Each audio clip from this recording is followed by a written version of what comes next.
أعوذ بالله من الشيطان الرجيم. بسم الله الرحمن الرحيم.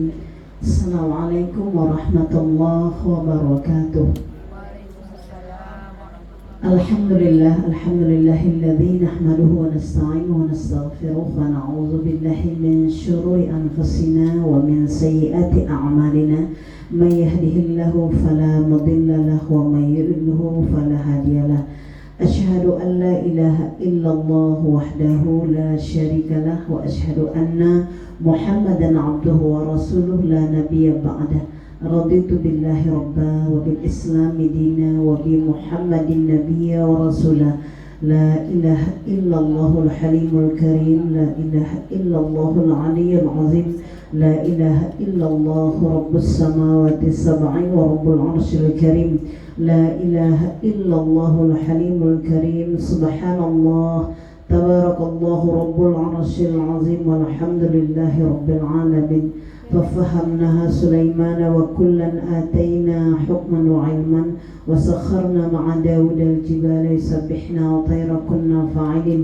يا حي يا قيوم يا رب موسى وهارون ويا رب محمد صلى الله عليه وسلم. اللهم رزقنا الفهم والحكمة والعقل برحمتك يا أرحم الراحمين يا مجيب السائلين. اللهم نور قلبي بنور هدايتك نبينا محمد صلى الله عليه وسلم كما نورت الأرض بنور شمسك أبدا أبدا أبدا برحمتك يا أرحم الراحمين يا مجيب السائلين. Alhamdulillah, segala puji milik Allah yang mengumpulkan kita kembali di majlis taklim pengajian ini, pengajian Bunda di Balai Romo Aceh ini. Mudah-mudahan apa yang kita lakukan ini adalah bahagian wasilah kita mendapat syafaat dari baginda mulia Muhammad sallallahu alaihi wasallam. Dan kita masih berada di bulan Rabiul Awal. Kita akan mencoba membahas tentang apa-apa yang menyebabkan kita untuk mendapatkan syafaat kelak di yaumil akhir. Jadi syafaatul kubro, ya, syafaat yang sangat besar yang Allah istimewakan kepada umat Nabi Muhammad sallallahu alaihi wasallam adalah mendapat pertolongan, perlindungan, penjagaan kelak di yaumil akhir. Pada saat semua orang tidak mendapatkan, tapi dia mendapatkan keringanan-keringanan. Dan ketika kita bahas ini, kita tentunya berharap kepada Allah, kita, ya, pasangan kita, ahli keluarga kita, orang tua kita, sampai anak cucu kita, mereka semua adalah yang mendapatkan syafaat kelak di yaumil akhir. Karena syafaat ini sangat kita nanti, ya, syafaat sangat kita nanti. Dan kita mengetahui bahwa Rasulullah SAW itu selalu menunggu kita. Bahkan disebutkan bahwa ada 3 tempat Rasulullah menunggu umatnya. Itu yang pertama adalah ketika di Telaga Kausar. Ya, ketika Telaga Kausar, maka Rasulullah mengatakan, tunggulah aku di Telaga Kausar. Artinya apa? Rasulullah menunggu kita di surganya. Ya kan? Telaga Kausar. Yang barang siapa yang mencicipi, meminum seteguk air Telaga Kausar, maka selamanya tidak akan pernah haus lagi. Tapi apabila kita meminum air-air surga, itu pun dengan seleluasanya kita bisa meminumnya. Tapi andaikan kita meminum seteguk saja untuk menunjukkan besarnya nikmat Telaga Kausar, itu sudah menunjukkan adalah kesempurnaan. Kemudian Rasulullah menunggu kita di mizan. Setiap kita nanti ditimbang, ya, setiap kita ditimbang. Nah, Rasulullah akan mengamati dan akan melihat. Makanya seorang mukmin ketika dialog Rasulullah dengan Aisyah radhiyallahu anha, dia mengatakan bahwa bagaimanakah nasib seorang mukmin nanti? Seorang mukmin itu kan ada melakukan perbuatan salah, ada melakukan perbuatan dosa, ya. Maka ketika itu dikatakan bahwa ketika seorang mukmin dosanya ditimbang oleh Allah Subhanahu wa taala di mizan, dihitung, ya kan? Setelah itu maka Allah mengatakan, sudahlah. Siapakah mereka? Mereka yang melakukan dosa, tapi setelah mereka melakukan dosa, mereka sadar, lalu mereka kembali kepada Allah, tubu ilallahi taubatan nasuha. Maka hitungan-hitungan yang telah ditetapkan, yang telah dihisab, itu akan dibebaskan oleh Allah Subhanahu wa taala. Disitulah kita selalu melakukan pembiasaan istighfar.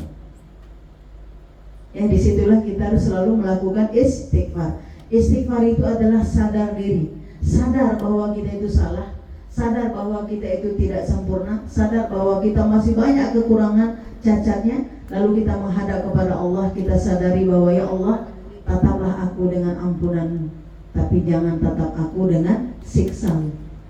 Jadi kesadaran itu luar biasa, dan kita bisa upayakan sejak dini bahwa setiap kali kita melakukan, jangankan perbuatan salah, perbuatan baik pun kita tetap istighfar. Seperti kita ba'da sholat, Assalamualaikum warahmatullah, Assalamualaikum warahmatullah, Astagfirullah, Astagfirullah, Astagfirullah. Jadi pembiasaan ini rupanya langkah nanti kita ditunggu Rasulullah di mizan, ya kan? Nah, orang-orang yang lain juga nanti ditimbang, ya kan? Ditimbang oleh Allah, dihisab. Tetapi ketika ditimbang, maka sesuai dengan hitungan. Saya sering katakan kalau membahas tentang ini, apabila kita berteman, ya, bersahabat, masuklah kita di suatu warung, lalu kita makan, lalu setelah itu dihitung, kan? Lalu setelah itu rupanya ada teman kita datang juga, dia di sudut sana. Dia tak gabung sama kita, dia makan. Lalu ketika dia makan, dia duluan keluar. Ketika dia duluan keluar, lalu dia kode kepada kita, sudah ya, sudah saya selesaikan. Ada mana gitu, Bu? Sering. Iya, ya kan? Lalu kita dibayar. Artinya mau kita bilang, yang kita makan itu bayar apa enggak? Bayar, tapi kita tidak membayar. Itu syafaat kecil di dunia.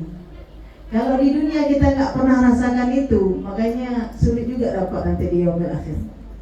Ya kan? Kenapa orang mau bayar kita, Bu? Satu indikasinya, pertama kenal. Yang kedua, memang baik. Yang kedua, memang teman itu ada lebihnya, kan? Kalau dia nggak lebih, mau bisa dia bayar? Mau kali pun dia bayar, dia nggak bisa bayar. Ya kan? Ada lebih di amal kalau nanti di yaumil qiyamah. Kalau di dunia ada lebihnya yang dia bisa membayar. Nah, itu yang kecil-kecil, dan ini ada di kehidupan dunia. Maka nanti kehidupan akhirat gitu juga. Tidak cukup amal kita untuk masuk ke surga itu, tidak cukup. Tetapi ada syafaat dari Rasulullah SAW. Maka kejarlah semua perbuatan baik, karena kita tidak tahu perbuatan baik yang mana nanti yang begitu sangat benar, sangat ikhlas, sehingga bisa menyelamatkan kita terhadap perlindungan-perlindungan yang ada di yaumil qiyamah. Ya, jadi kok kita lihat seperti itu. Nah, kemudian yang ketiga, Rasulullah menunggu kita di sirat. Ini kita harus ingat. Itu sirat itu finishing. Ya, finishing itu di sirat. Mana itu sirat? Ihdinas siratal mustaqim. Ya kan? Ketika di sirat semua kita akan melewati jembatan tipis, halus, ya kan? Tajam, halus, tipis, tajam. Nah, ini licin lagi, kita melewati itu. Maka ketika kita melewati itu, maka Rasulullah pun mendahului kita, dan Rasulullah lah yang pertama sekali melewati sirat. Tapi ketika Rasulullah sudah pada titik masuk ke pintu surga, dia melihat ke belakang, masih banyak umat yang terjatuh. Ingat sahabat sekalian, kita kok tengok kawan kita di belakang terjatuh, kita berhenti mana? Iya kan? Bisa kita naik kendaraan, kita lihat teman kita terjatuh di belakang, ada spionnya, kita berhenti mana? Kalau nggak berhenti kelewat lah ya, kayak gitu kan? Berhenti kita. Nah, begitulah diibaratkan Rasulullah. Ketika melihat ke belakang, ada yang terjatuh umatnya, maka dia kembali. Nah, disitulah Rasulullah bersujud kepada Allah, bersujud dengan begitu lama, sampai dikatakan irfa, bangkitlah, bangunlah, karena saatnya sekarang bukan bersujud lagi wahai Muhammad, tapi ya Allah, izinkanlah semua umatku untuk keluar dari neraka jahanam dan masuk ke dalam surgamu. Nah, penantian yang panjang yang ditunggu oleh baginda mulia Muhammad sallallahu alaihi wasallam, ini harus kita pahami. Inilah bukti cinta kasih sayangnya kepada kita. Maka dengan kesadaran penuh, dengan akal sehat kita, dengan ruh, dengan iman yang Allah titipkan dalam dada kita, kita berusaha agar kita adalah orang-orang yang mendapat syafaat kelak di yaumil akhir. Baik ketika di telaga Kausar, baik ketika di mizan, dan ketika di siratnya Allah Subhanahu wa taala. Dan tentunya kita dengan ini bersungguh-sungguh untuk bisa mendapatkan keselamatan dan perlindungan ini.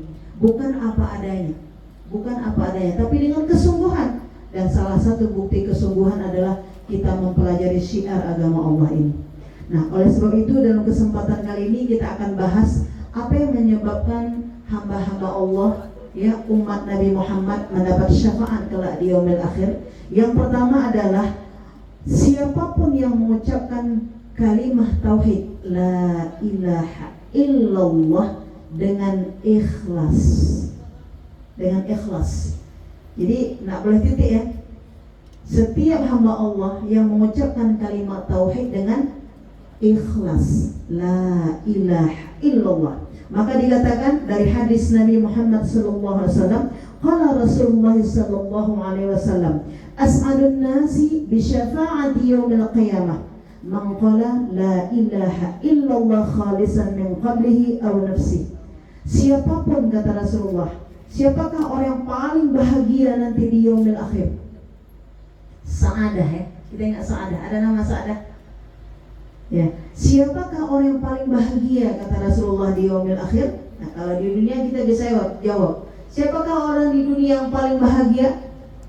Yang banyak hartanya, yang ada jabatannya, yang rumahnya besar. Tapi ini di yaumil akhir lain. Siapakah orang yang paling bahagia di yaumil akhir? Nah, kita tanya sama diri kita nih, aku masuk enggak ya? Ada enggak kisi-kisinya di dalamnya? Maka dikatakan bahwa mereka yang mengatakan la ilaha illallah khalisan, mereka yang mengatakan kalimat tauhid la ilaha illallah dengan ikhlas, dengan benar. Makanya kawan-kawan, kalau kita lihat, kita mengucapkan kalimat tauhid la ilaha illallah ini, dia tidak bertemu bibir kita. Coba tes masing-masing. La ilaha illallah. Lidah kita naik ke atas langit-langit kita kan? Lidah kita ini kan naik ke langit.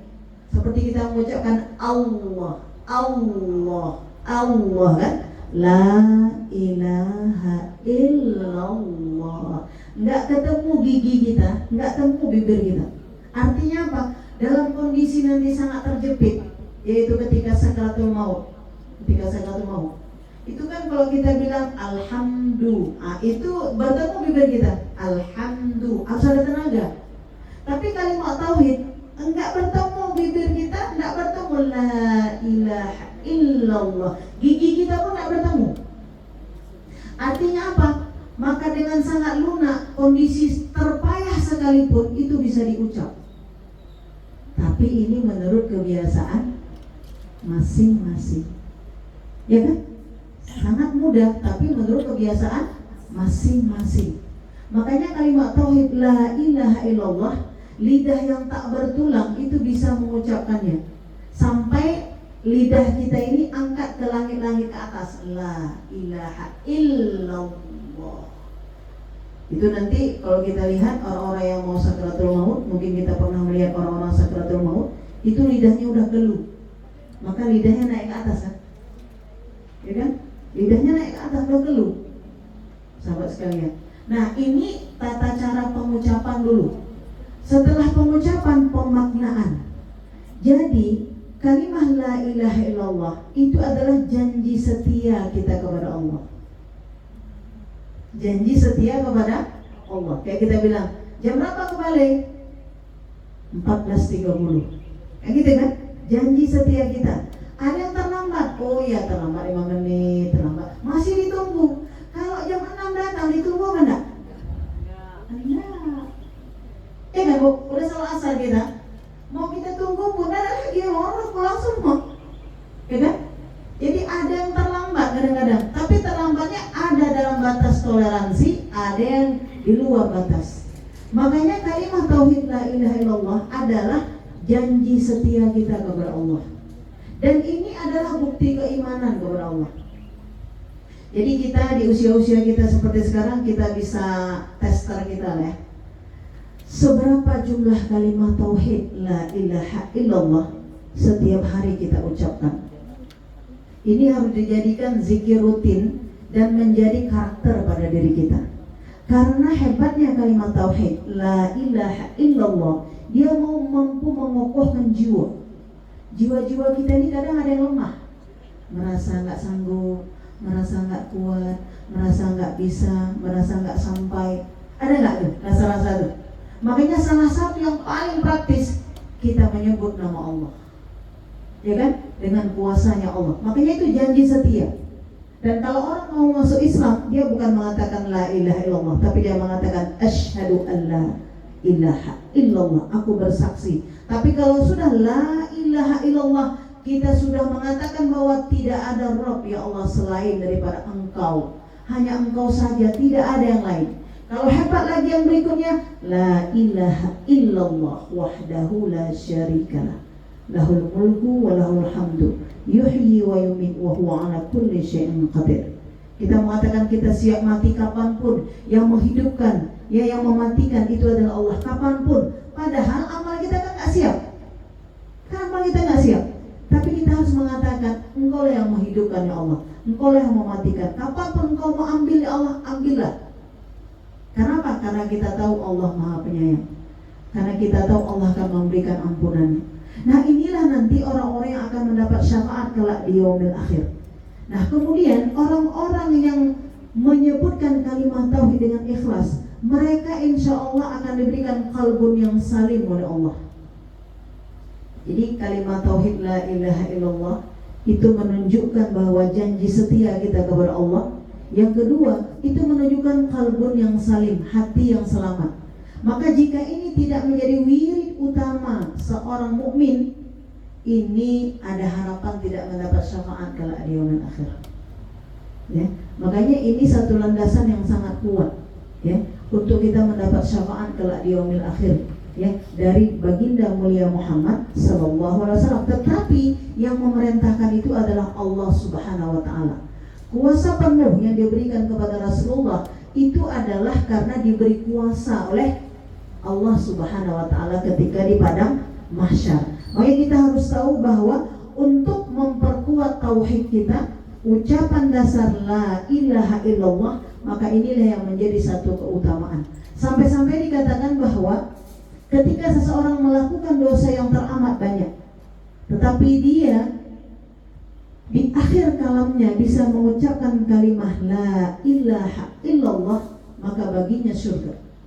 Tapi apabila seseorang mempunyai amal yang banyak, di akhir kalamnya dia tidak mengucapkan kalimat tauhid la ilaha illallah, maka baginya neraka jahanam. Jadi kalimat tauhid ini puncak. Nah, makanya kita nanti pembiasaan, dan itu juga bukan untuk dihafal. Aku hafal aja lah, nggak usah sholat, nggak usah zakat, haji, hafal aja. La ilaha illallah, udah pas. La ilaha illallah, udah pas. Karena nanti ucapan itu berdasarkan hasil amalan, ya, hasil amalan. Mungkin kalau di dunia kita masih ada keringanan mengingat-ingat, ya. Kalau kita mau ujian ada mengulang, murojaah. Kalau mau meninggal ada murojaah. Kalau meninggal nggak tahu kita kapan mau meninggal, gimana mau murojaah, ya kan? Nggak tahu. Makanya ikhtiar kita setiap waktu, ya, setiap waktu. Jadi kita sering katakan di pengajian kita bahwa setiap ada sholat, ya, ketika satu kalimat setelah subhanallah, subhanallah, subhanallah, alhamdulillah, alhamdulillah, alhamdulillah, Allahu akbar, Allahu akbar, Allahu akbar, 33, tutuplah dengan kalimat tauhid la ilaha illallah. Tentunya kita tidak padakan itu. Nanti pada sesi berikutnya maka kita mengatakan afdalul dzikri fa'lam annahu la ilaha illallah. Dan dia tidak boleh dengan tergesa-gesa. Ya, tidak boleh dengan tergesa-gesa. Nah, ketika ucapan itu kita kencangkan terus, ya kan? 10, 20, 100, 200, 300, 1000 bisa jadi. Ya, kita ambil waktu masing-masing, maka kita akan terasa kekuatan jiwa-jiwa kita. Itu memang berbuah langsung untuk kekuatan jiwa, jiwa-jiwa yang rapuh, jiwa-jiwa yang merasa tidak kuat, jiwa-jiwa yang merasa lemah, jiwa-jiwa yang merasa ya Allah suntuk kali, bete kali ada ya. Itu kalimat tauhid la ilaha illallah. Maka Allah akan membersihkan kalbu-kalbunya, dan itu nanti akan mendapatkan yang disebut dengan apa? Qalbun yang salim. Nah, jadi kita lihat bahwa barang siapa yang di akhir kalamnya mengucapkan kalimat tauhid la ilaha illallah, maka dikatakan dakhalal jannah.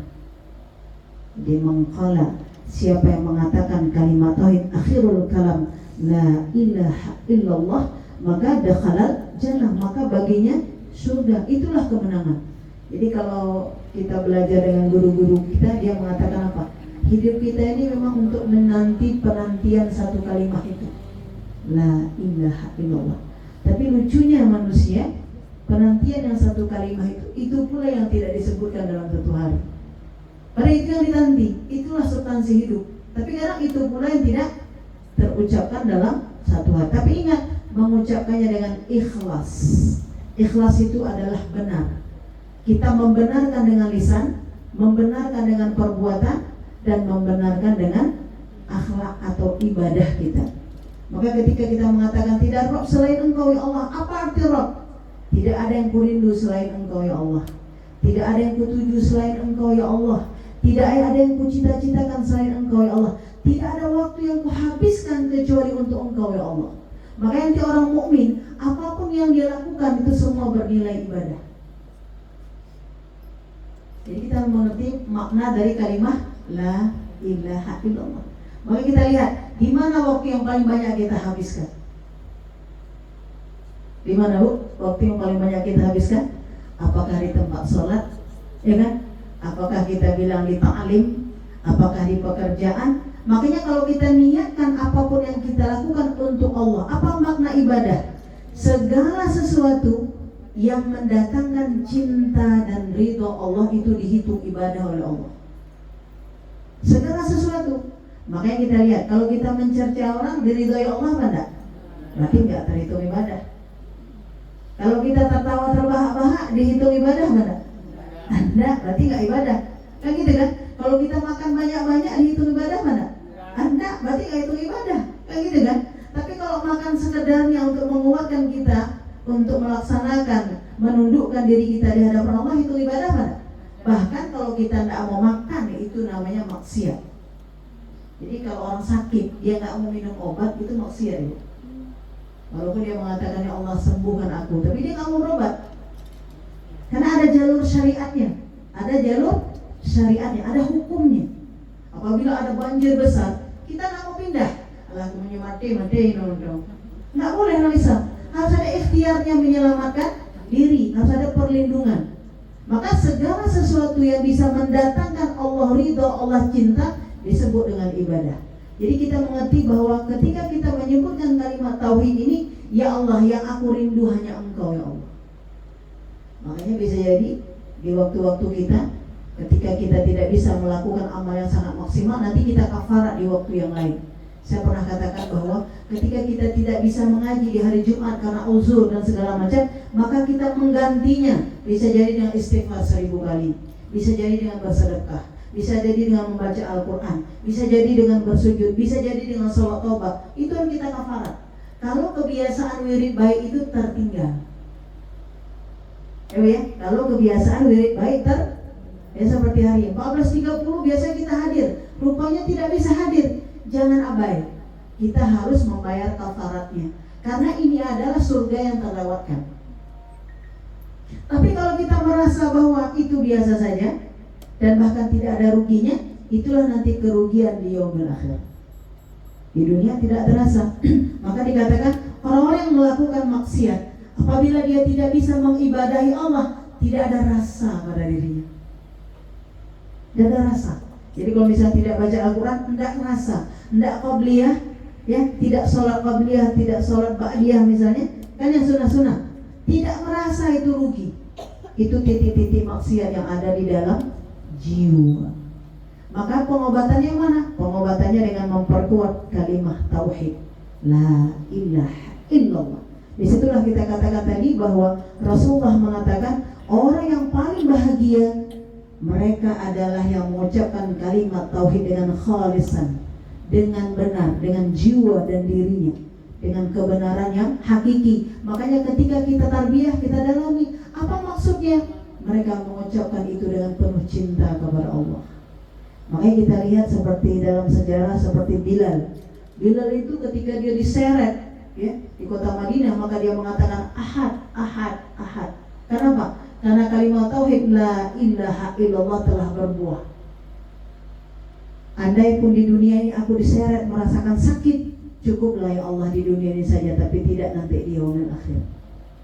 Jadi kalau kita ada derita-derita ya, ada sakit yang kita rasa, ya Allah cukuplah di dunia ini ya Allah, tapi jangan nanti di yaumil akhir. Tapi kita dengan keadaan itu masih sangat bersyukur kepada Allah. Tapi kalau tidak ada perbandingannya dengan yaumil akhir, maka kita bisa menggerutu dan mengeluh dengan keadaan itu. Payah kali, capek kali, panas kali, ya paling, ya kan? Kan banyak itu, ya kan Bu? Banyak itu, keluhan itu akan muncul. Nah itulah kalimat tauhid nanti yang belum benar. Tapi kalau sudah benar, raditu billahi rabba wa bil islami dina wa bi muhammadin nabiyya wa rasulah. Aku siap ya Allah, engkau atur, engkau lah Rabbku, aturlah diriku ya Allah. Pasti engkau mengatur dengan cara terbaik. Tapi kalau tidak, jiwa-jiwa kita akan memberontak. Makanya kita lihat Bu, para alim ulama kita ya, guru-guru kita selalu mengajarkan kita selalu bersifat sabar. Karena sabar itu adalah penantian yang pasti. Kalau kita terus melakukan amal soleh, tapi cita-cita asa kita belum dapat, tidak usah khawatir, itu akan dapat juga, tapi pada waktunya, ya kan? Pada waktunya. Ingat dulu kita waktu menanti jodoh macam mana? Waktu menanti anak lahir macam mana? Ya kan? Waktu nunggu kuliah lulus wisuda macam mana? Ya kan? Serasa maunya besok pagi langsung, cepat pagi, gitu kan? Sabarlah, sabar. Semuanya akan. Nah, jika misalnya itu tidak ada, Allah menggantinya dengan yang lebih baik. Itu udah masuk paham di kepala kita. Pasti Allah akan menggantinya dengan yang lebih baik. Ada rasa di kepala kita gitu kan, di pikir kita ya. Kalau ada sesuatu yang kita berdoa lalu belum dijawab oleh Allah, ya kan, belum dikabulkan, kita meyakini bahwa ini adalah baik untukku. Dikabulkan oleh Allah, baik bagiku. Ketika belum, juga baik bagiku. Ampunilah aku ya Allah dari ketidaksabaranku ini. Dan kita lihat ya bagaimana Rasulullah begitu sabarnya di tempat penantian. Makanya kan kisah yang sangat fenomenal ketika dalam hadis dijelaskan bahwa Rasulullah mengatakan, aku sangat merindui saudara-saudaraku. Tapi ketika itu sahabat mengatakan, mengapa engkau menangis ya Rasulullah? Bukankah kami saudara? Bukan, engkau adalah sahabatku. Kenapa? Ya, karena engkau hidup bersamaku. Engkau mengimani apa yang aku ajarkan. Tetapi nanti ada kaum yang aku telah wafat, lalu mereka hidup setelahku. Mereka mentaatiku, mengimaniku, padahal mereka tidak berjumpa denganku. Mereka tidak berjumpa denganku, tetapi mereka mencintai dan merinduiku. Itulah mereka yang sangat aku rindukan. Siapakah mereka? Itulah umat Nabi Muhammad Sallallahu Alaihi Wasallam yang mengimaninya setelah wafatnya Rasulullah Sallallahu Alaihi Wasallam. Kita masuk ke mana? Ya kan? Allahumma salli ala Sayyidina Muhammad. Assalamualaikum ya Rasulullah. Assalamualaikum ya Nabiullah. Assalamualaikum ya Habibullah. Assalamualaikum ya Safatullah. Kita termasuk, kenapa? Jika kita mensiarkan agama ini, jika kita mencintai agama ini, masuk. Maka dikatakan, siapa umat Nabi Muhammad yang tidak pernah berhenti belajar? Ya kok kata Rasulullah, umatku adalah mereka yang tidak pernah berhenti dari lembah ke lembah mencari ilmu. Makanya kita sadar bahwa fitrah diri kita menerima kebenaran. Kebenaran itu adalah ilmu Allah, ma'rifatullah. Mengenal Allah itu fitrah. Kenapa? Waktu kita lihat, gak akan mungkin ada orang yang menciptakan bumi seperti ini, gak mungkin. Gak ada manusia yang bisa membuat bangunan tanpa tiang, gak ada. Gak ada kan? Walaupun kita lihat ada bangunan sekarang masjid yang tanpa tiang, tapi sebenarnya waktu buatnya ada tiangnya. Udah selesai baru dibuang tiangnya. Masjid di mana tuh? Kalau kita jalan ke arah Medan sana, Banda Aceh Medan, ada masjid ya, Bu? Mana? Padang Tiji. Iya. Kan ada tiangnya. Tapi sekecil itu, jika langit yang luar biasa ini. Makanya sahabat sekalian, kalau kita lihat akhlak Rasulullah SAW, ya, dengan mensyukuri semua nikmat Allah, sampai dikatakan dalam satu buku bahwa jikalau samudra yang sangat luas menjadi tinta, lalu langit yang begitu luas menjadi buku tulis untuk menuliskan tentang akhlak Rasul, bagaimana mensyukuri nikmat Allah dan akhlaknya yang sangat terpuji, nggak cukup samudra. Samudra yang luas jadi tinta. Lalu langit yang begini luas itu menjadi buku tulis untuk menulis. Seperti hari ini kita mau menulis, nggak cukup untuk menuliskan akhlak Rasul begitu sangat mensyukuri nikmat Allah, begitu sangat terpujinya akhlaknya. Makanya kita nggak akan habis-habis cerita tentang Nabiullah Muhammad Sallallahu Alaihi Wasallam. Makanya yang menjadi landasan pokok kita mencintai Allah Subhanahu Wa Taala melalui hadirnya Muhammad Sallallahu Alaihi Wasallam. Makanya kalimat tauhid itu pun diajarkan oleh Rasulullah Sallallahu Alaihi Wasallam. Nah, jadi itu yang pertama. Yang kedua, kita sama-sama tahu untuk kita mendapat syafaat kelak di yaumil akhir adalah dengan memperbanyak salawat kepada Rasulullah Sallallahu Alaihi Wasallam. Maka dikatakan bahwa manusia yang paling utama di yaumil akhir adalah mereka yang paling banyak berselawatnya kepada Rasulullah. Maka kita mencoba untuk menjadi karakter pada diri kita untuk terus membiasakan selawat ini dalam kehidupan sehari-hari. Tidak saja di bulan Rabiul Awal, tapi dalam setiap aktivitas kegiatan kita. Maka dikatakan, andai pun kita memasak di rumah, maka berselawatlah. Tapi selawat ini jangan sambil-sambil ya. Nanti ada waktu khusus memang kita duduk berselawat. Dan tidak mesti harus hadir di majelis selawat. Makanya kalau kita waktu dibilang, kemana? Saya mau berselawat. Di mana? Kenapa? Biasanya berselawat kalau di majelis selawat. Kalau dalam hari-hari, karena tidak berselawat. Jadi kalau kita selawat itu banyak sekali. Makanya kemarin kita tampilkan selawat menjia ya. Banyak selawat itu. Sallallahu ala Muhammad sallallahu alaihi wasallam. Allahumma salli ala Muhammad wa ala ali Muhammad. Allahumma salli ala Sayyidina Muhammad wa ala ali Sayyidina Muhammad. Banyak selawat. Mana pilih saja. Yang penting bahwa selawat ini membuat kita nanti bisa mendapat syafaat kelak di yaumil akhir. Nah, selawat ini ada manfaatnya sahabat sekalian, dan sama-sama kita tahu dan kita udah merasa nggak buahnya. Yang pertama, selawat ini adalah membuat engkau dekat dengan Rasulullah Sallallahu Alaihi Wasallam. Jadi sampai-sampai dikatakan, andaikan engkau merasa dekat dengan Rasulullah, sesungguhnya Rasulullah merasa lebih dekat lagi. Tapi kalau engkau merasa jauh dengan Rasulullah, Rasulullah lebih jauh lagi. Ada rasa di batin kita, rindu sama Nabi, ya gitu kan? Rindu, tapi saya kok belum ada rasa loh saja, kayak mana loh? Belum ada rasa. Nah itu istighfar banyak-banyak loh. Yang pertama tadi, lantai satu ya tadi, ya banyak-banyak dulu mengucapkan kalimat tauhid ya, memohon kepada Allah hidayah, petunjuk, keberkahannya. Nanti baru dia merindui Rasulullah. Karena apa?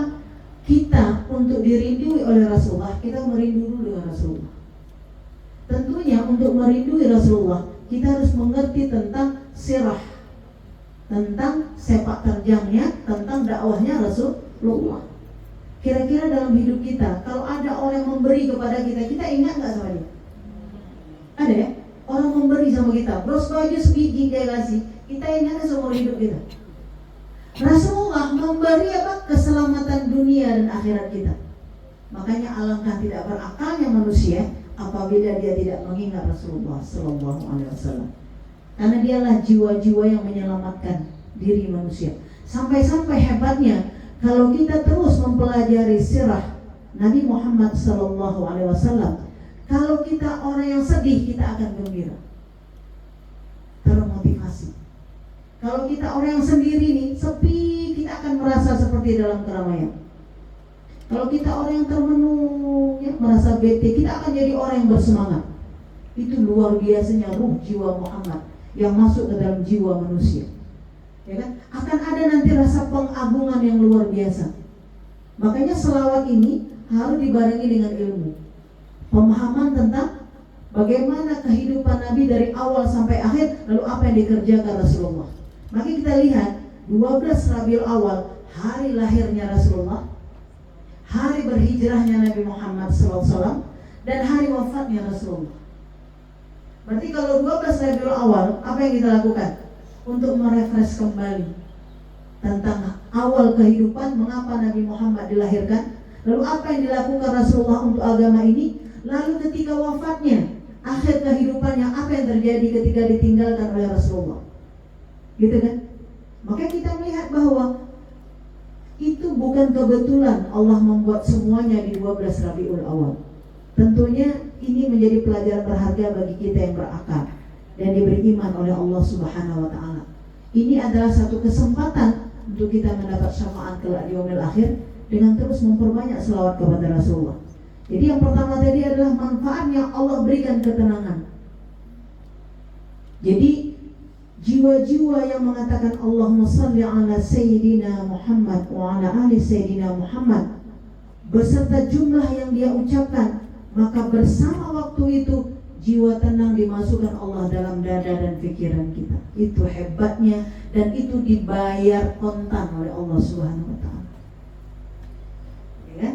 Jadi kalau ada jiwa-jiwa kita yang sedih, jiwa-jiwa yang merasa aduh gimana gitu kan, Allahumma shalli ala Sayyidina Muhammad. Terus Allahumma shalli ala Sayyidina Muhammad. Mungkin ketika kita belajar ada terasa suntuk, kenapa nggak masuk-masuk? Kenapa nggak dapat-dapat? Ada pernah gitu Bapak kalau kita belajar baca, aduh, gitu kan? Kenapa lu 2 baris sih kok nggak dapat-dapat lu? Jangan merepet gitu. Allahumma shalli ala Sayyidina Muhammad wa ala ali Muhammad. Kalau masak nggak enak misalnya. Kalau masak, kenapa lu cemplang rasanya? Allahumma shalli ala Sayyidina Muhammad. Allahumma shalli ala Sayyidina Muhammad. Maka dikatakan Bu, wanita Yaman, mereka itu kalau masak berselawat. Ya kan? Coba rasakan orang-orang yang masak berselawat dengan tidak berselawat, rasanya macam mana dengan bumbu yang sama. Memang ada keberkahannya. Keberkahan itu adalah menjadi lebih baik, yang menjadi lebih bermanfaat, menjadi lebih berkah. Ini yang luar biasa apabila disebut nama Muhammad sallallahu alaihi wasallam.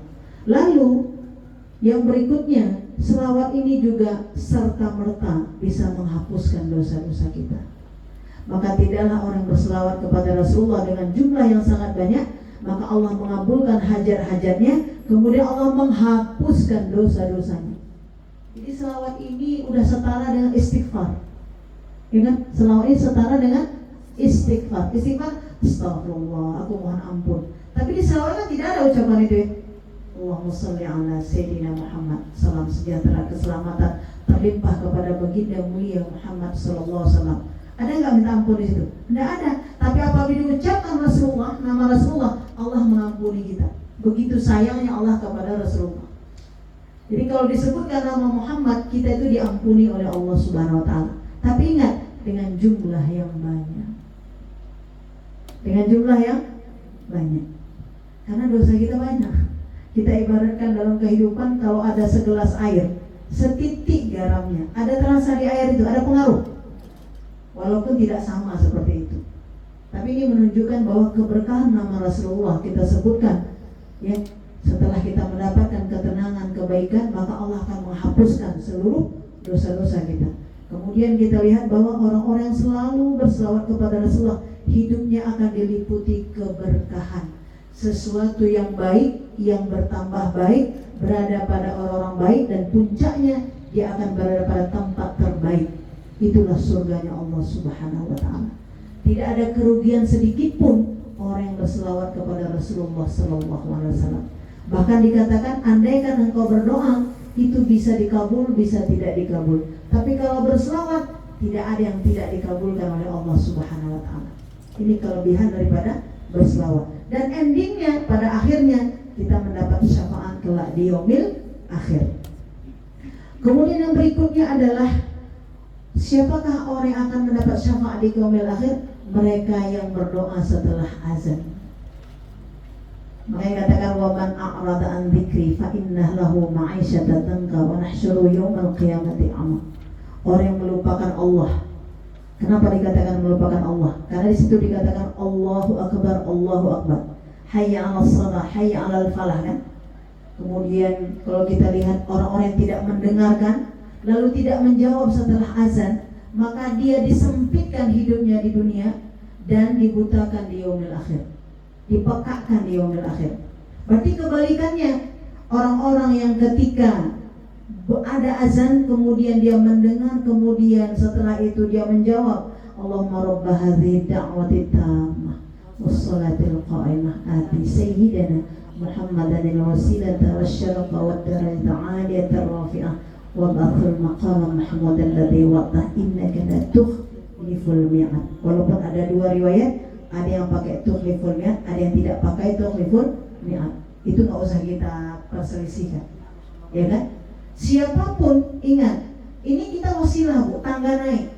Siapapun yang ingin mendapat syafaat kelak di yaumil akhir, ketika azan 1 hari 5 kali, dan kita di Aceh kadang satu sholat asar saja di masjid sana, di masjid sana, masjid sana, 1 hari berapa kali kita bisa baca doa itu wasilah kita dapat syafaat.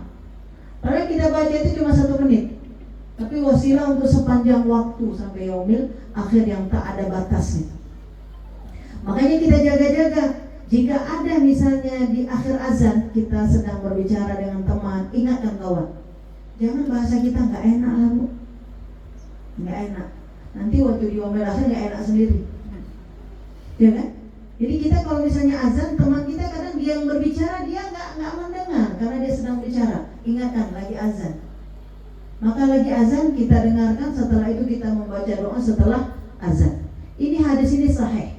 Siapapun yang menjawab azan, yang membaca doa setelah azan, maka dia di yaumil akhir akan mendapatkan syafaat. Dan siapapun yang ketika azan berbicara, maka itu menjadi ciri-ciri tanda su'ul khotimah. Ini luar biasa, bebannya berat sekali. Ini dalam kehidupan sehari-hari. Jadi kalau ada azan, TV kita hidup, masih hidup. Bisa radionya hidup, masih hidup, ya kan? Kalau bisa pegang HP, terus pegang HP, maka berhentilah sejenak.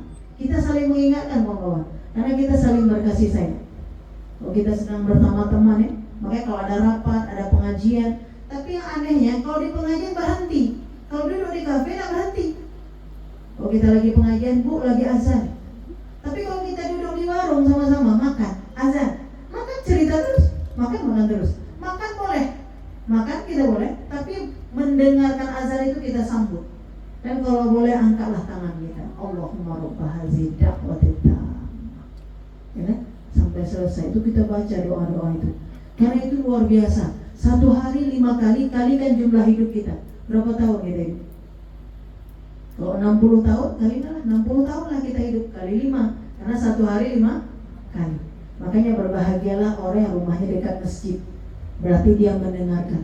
Dan sekarang di HP kita bisa kita setting untuk azan, ya kan? Di HP kita masing-masing kita bisa setting jadwal dimanapun kita berada, maka HP kita akan berbunyi untuk azan. Maka ketika itu misal dimanapun kita berada tidak terdengar azan, lalu kita dengarkan azan di HP kita masing-masing, maka setelah itu kita membaca doa setelah azan. Itu menjadi wasilah syafaat.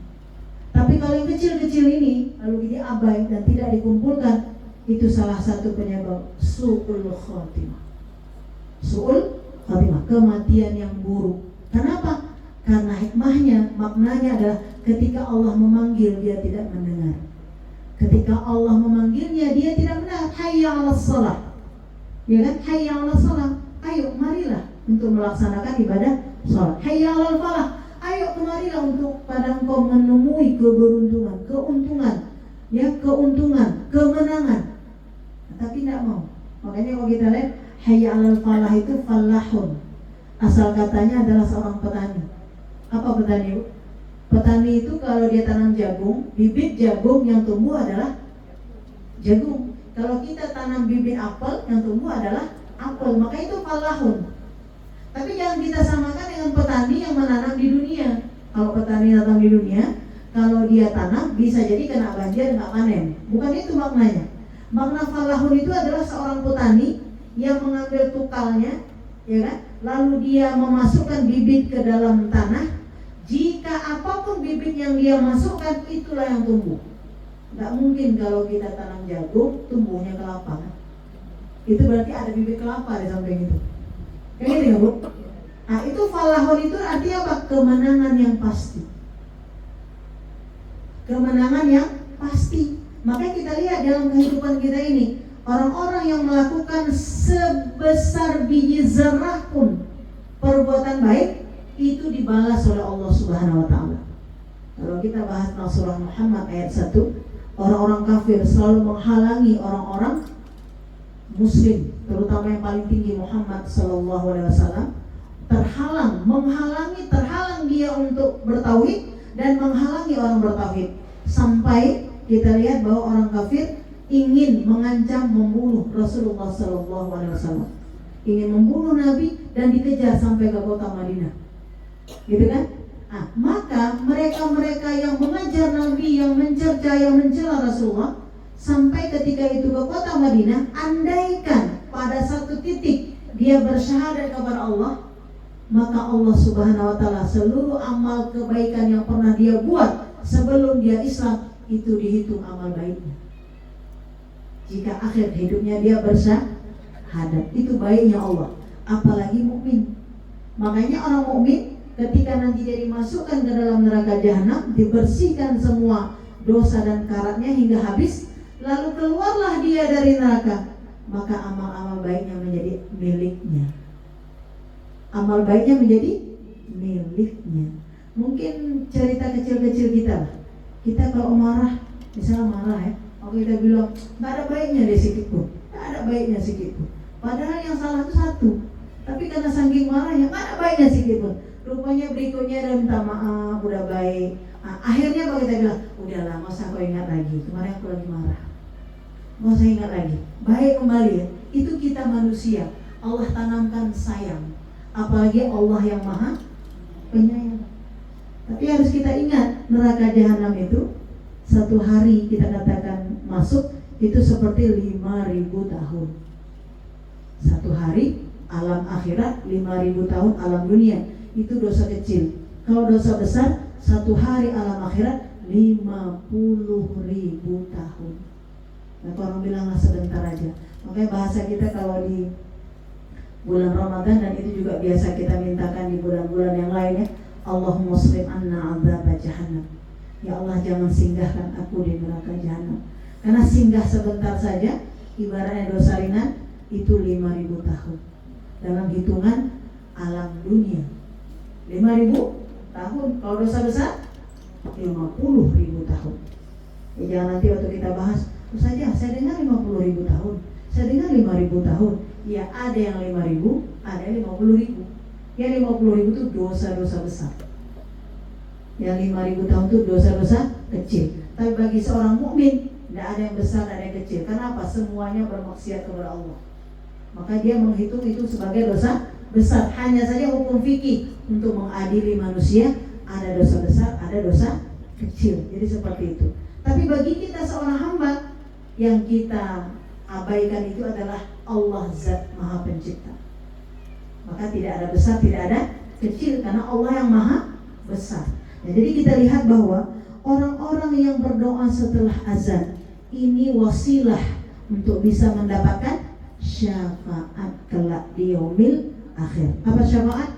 Perlindungan, pertolongan, keringanan untuk tidak mendapatkan azab neraka jahanam. Yang berikutnya adalah mereka yang mengikuti sunnah-sunnah Rasulullah atau akhlak-akhlak Nabi Muhammad SAW. Maka dikatakan dalam Al-Quran, laqad kana lakum fi Rasulillah uswatun hasanah liman kana yarjullah wal yawmal akhir wa dzakarallaha katsira. Sungguh ada tauladan yang baik sekali, yang banyak kepada diri Muhammad SAW bagi mereka yang mengingat kepada hari akhir. Maka dikatakan kita ini meniru akhlak Rasul itu sebab kita mendapatkan syafaat. Apakah meniru sifat-sifat Rasul? Sunnah-sunnahnya. Sunnah-sunnahnya itu ada dalam ibadahnya. Ada dalam ibadahnya. Maka kita bersabar terhadap seluruh ibadah-ibadah yang kita lakukan. Kita mencontoh Rasulullah. Jadi kalau kita lihat, kita untuk mendapat sholat yang benar, untuk mendapatkan sholat benar, itu berulang-ulang kita meniru atau mencari guru untuk bisa lafal yang benar, untuk bisa duduk ruku yang benar. Nggak bisa dengan simsalabim kun fayakun udah benar, nggak bisa. Ya, untuk meniru ibadahnya Rasulullah. Dan kita emang tidak bisa meniru sampai yang maksimal ibadah Rasulullah. Karena Rasulullah pernah dalam sekali sholatnya itu sampai dengan surah Al-Imran. Kalau dari sini sampai surah Al-Imran akhir, dari sini sampai kemana? Ke Sare. Sebentar ruku kita 5 menit saja, berdiri saja kita sudah bukan? Nah, tapi kita harus tahu itulah tingginya ibadah Rasul. Jadi sunnah ini, apapun yang dikatakan oleh Nabi kita di ayat, di hadis, kita katakan ini menjadi suri tauladan. Dan tentunya kita tidak akan dapatkan itu kalau kita tidak belajar. Tidak kita dapatkan itu. Nah, kita akan bahas satu persatu tentang akhlak Rasulullah, walaupun tidak semua. Yang pertama, akhlak Rasulullah itu lembut. Fabima rahmatin minallahi linta lahum. Ya kan? Sesungguhnya Allah Subhanahu wa taala merahmati jiwa Nabi Muhammad itu dengan kelembutan. Jadi Allah yang Maha Rahman memasukkan pada diri Rasulullah itu kelembutan. Maka kita bisa buka di surah Al-Imran ayat 159. Ini tentang keberhasilan dakwah Rasulullah. Rasulullah berhasil itu karena kelembutannya, bukan karena kekerasannya. Jadi kita lihat bahwa di situ dikatakan bahwa ketika sahabat-sahabat melanggar aturan, kita katakan ketika sahabat-sahabat ada yang tidak mengikuti Rasulullah 100%, contoh seperti ketika di perang Uhud disuruh jangan turun tapi mereka turun misalnya. Kemudian ketika di perang Badar, bagaimana jiwa memaafkan Rasulullah itu luar biasa. Ketika pada perang Badar, ketika kekalahan terjadi pada kaum musyrikin, maka mereka menjadi tawanan perang. Maka ditanyalah oleh Rasulullah kepada Abu Bakar, apa yang harus kita lakukan wahai Umar, apa yang kita lakukan wahai Abu Bakar?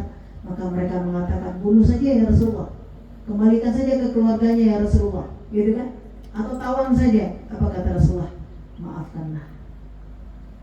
Fa'fu anhum wastaghfir lahum wasyawirhum fil amr. Ada 3 di situ sifat Rasulullah yang sangat kental.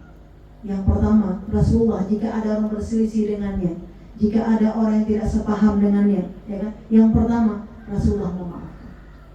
Maka jiwa pemaaf ini luar biasa besarnya pahala, kawan-kawan. Dan ini menjadi sebab kita dapat syafaat kelak di yaumil akhir. Jika kita bisa membalas, lalu kita tidak membalas, ini hebatnya luar biasa. Tapi karena Allah Subhanahu wa taala. Jadi kita lihat di surah Al-Imran 159 itu bahwa Allah mengatakan fa'fu anhum. Siapakah fa'fu anhum? Maka Rasulullah memaafkan mereka. Maka banyak dalam kisah-kisah ya, kalau kita lihat bagaimana Rasulullah memaafkan orang-orang yang bersalah. Sampai seorang Badui yang ketika berada di satu masjid Nabawi, lalu mereka ketika mereka mau sholat, mereka kencing di atas masjid itu. Maka ketika kencingnya, Rasulullah mengatakan, wahai Umar, tahanlah, jangan biarkan dia menyelesaikan air seninya, kencing. Karena kalau kita tahan dia akan sakit. Tapi setelah selesai, maka Rasulullah mengatakan, wahai Arab Badui, maka bersihkanlah. Dulu Masjid Nabawi itu belum seperti sekarang, masih lantainya masih pasir. Maka diambillah pasir, disiramlah kepada air kencingnya itu. Maka tidak nampaklah lagi ain daripada kencing, baunya, dan kita lihat ainnya itu tidak nampak lagi. Maka ketika itu Rasulullah mengatakan, ini adalah masjid yang suci, yang tidak boleh dikotori dengan najis. Maka dia mengatakan, kalau demikian wahai Muhammad, engkau adalah Rasulullah, maka ajarkanlah syahadat kepadaku. Aku bersaksi engkau adalah benar. Asyhadu an la ilaha illallah wa asyhadu anna Muhammadar Rasulullah. Sementara kita lihat Umar tadi macam mana? Aku siap membunuhnya. Karena ini masjid, kenapa dia kencing? Rupanya dia orang tak tahu. Karena Arab Badui dari ujung negeri sana, tak tahu. Kalau kita bilang model sekarang zamannya apa? Tidak ada peradaban. Jadi kita kawan-kawan, kalau kita berada dalam majelis ya, kita berada bersama kawan-kawan, ada kawan-kawan yang tingkahnya mungkin di luar dari orang biasa. Jadi kan geraknya ya, cara mengambil makanannya bisa jadi, cara mengunyahnya. Kita jangan, tidak boleh begitu. Tidak boleh. Tidak boleh. Itu contoh Rasulullah, ya kan? Mencelanya, menceritakannya tidak boleh. Tapi wasyawirhum bil amr, panggil, kunyahlah dengan lembut misalnya kan, ambillah yang terdekat. Itu kita sampaikan boleh. Tapi untuk membelalakkan mata, menceritakannya, itu tidak dibolehkan dalam Islam. Tapi kira-kira dalam masyarakat banyak kan? Jika kita pergi ke Duri, ada kawan ngambil lauknya 7-8 ya. Kita bilang, cikalong. Jadi dosa mana? Padahal kita orang yang sholat, orang yang berselawat. Padahal baru habis acara selawat. Berapa acara selawat? Makanya ini akhlak. Ini luar biasa. Akhlak. Enggak boleh. Maka di situ dikatakan fa'afu, maafkan aja. Biarkan saja. Oh dia bungkus-bungkus saya, biarkan aja. Kalau ada boleh bungkus, silakan. Nanti baru pengajaran lagi. Tapi nggak boleh teman tadi kita ceritakan. Karena menceritakannya tidak menyelesaikan masalah. Maafkanlah, biarlah dia makan, biarlah dia ambil. Enak nggak gitu? Kata orang bilang, aku saja kalau gitu tuh diambilnya lagi. Biar aja. Kalau ada silakan ambil, ada masalah. Bahkan dalam Islam yang luar biasa, orang-orang yang menyimpan harta untuk dirinya tidak dibagi, itu besar sekali dosanya. Jadi ketika misalnya ada makanan, dia menyimpannya, padahal orang lain belum makan, dia menyimpannya supaya menghalangi orang makan, itu besar sekali dosanya. Maka kita lihat dalam Islam itu ada aturan-aturan tersendiri, yang ada etika-etika tersendiri, yang itu merupakan akhlak. Dan Rasulullah mencontoh bagaimana Rasulullah menghadapi makanan. Rasulullah orang makan dulu baru dia makan. Lalu ketika misalnya ada makanan, ketika masih ada dia berbagi lagi. Makanya apabila engkau ingin melihat orang bertakwa, maka hadirkanlah makanan di depannya. Jadi kalau ada orang muji kita, Ibu, hadirkanlah makanan di depannya. Bagaimana dia makan? Apakah dia memberi ke teman ke sampingnya atau dia makan sendiri? Ibu, kita makan nih, memberi kepada orang ke samping. Kita ambil kemudian memberi kepada orang ke samping. Kalau kita jauh, kita tidak boleh. Nggak boleh begitu. Kenapa kita tidak sempat begini, Bu? Karena teman kita sudah memberi duluan. Tapi rupanya teman tadi sama-sama akhlaknya, satu tidak memberi, satu menahan. Akhirnya macam mana? Atau ada yang sebelum memakan sudah menyimpan duluan. Maka dalam kaidah Islam ada namanya jawazil amwal. Orang-orang yang menyimpan makanan dan tidak berbagi. Menyimpannya tidak berbagi. Jadi kalau misalnya ada kenduri atau apa, dia simpan loh. Simpan. Udah pulang orang semua baru keluar makanan itu. Hai, untuk siapa lagi? Kita bagi-bagi. Tidak boleh. Dalam Islam itu akhlak. Itu akhlak. Jadi ketika kita bahas ini bukan untuk menyindir siapapun, tapi ini memang adab bermajelis. Ya, ini adab bermajlis, berlapang-lapang di dalam majlis. Kalau makan sama-sama, kalau lapar sama-sama. Kalau haus sama-sama, kalau kenyang sama-sama. Maka pernah dalam satu peperangan seorang sahabat yang luar biasa, ketika dia begitu haus, maka ada seseorang memberikan minuman kepadanya. Waktu dia mau minum, dia ingat kawan sebelahnya. Kawan sebelahku juga mungkin tidak ada minuman, maka dia katakan dia memberikan ke kawan sebelahnya. Akhirnya kawan sebelahnya juga, mungkin temanku tidak ada. Akhirnya minuman tadi kembali ke orang pertama. Itu sudah ukhuwah yang iman tingkat level tinggi, kawan-kawan. Makanya kita sama orang beriman, enggak usah khawatir, kita aman kita. Kita nggak ambil pun diambilkannya untuk kita. Tapi pada kawan nggak beriman, kita nggak aman. Kenapa? Dia dapat, kita nggak dapat. Dia dapat, kita nggak. Tapi orang beriman, dia tidak dapat, kita dapat. Itu luar biasa.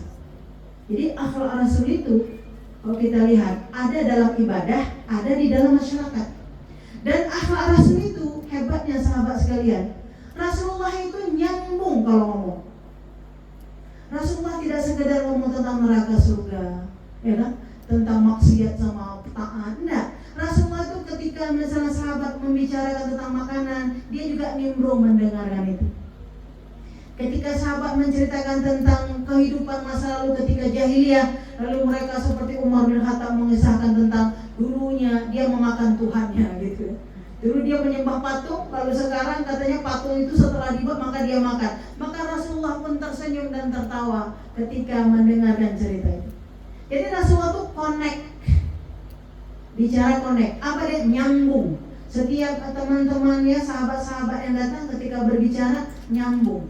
Bukan eksklusif. Ya, bukan lalu membuat dirinya jadi bahwa oh enggak, ini tempatnya harus khusus segala macam. Tidak seperti itu. Sampai-sampai dikatakan Rasulullah apabila duduk bersama dengan kita semua, orang dari luar nggak tahu yang mana pemimpinnya. nggak tahu. Nah itu waktu kita pelajari, ya Allah, wa innaka la'ala khuluqin 'adzim. Begitu tingginya akhlakmu ya Rasulullah. Tapi kalau kita tidak belajar Islam, mana tempat duduk saya? Di sini saya duduk. Gitu kan? Tapi kalau kita lihat Rasulullah, kalau ada orang datang nggak tahu di mana posisi pemimpin. Kenapa? Sama. Tapi kita memang membuat ta'zim tersendiri untuk orang-orang yang kita muliakan. Tapi bukan orang itu meminta, tidak. Bukan meminta. Jadi akhlak Rasul ini sampai kalau kita lihat bahwa mendahulukan mendahulukan orang lain untuk dirinya. Makanya Bu, kalau kita dalam majelis, kalau majelis misalnya sudah penuh ya, lalu ada orang yang datang, kita tidak boleh memindahkan orang itu untuk menggantikan posisinya pada orang yang datang. Tetapi mulianya kita itu kadar iman kita, maka kita mempersilahkan orang yang datang tadi, kita dengan rela untuk pindah ke tempat lain. Ini jangan terbalik-balik ya, jangan terbalik-balik. Jadi kalau ada orang datang, biar dia rasa terlambat, biar dia rasa.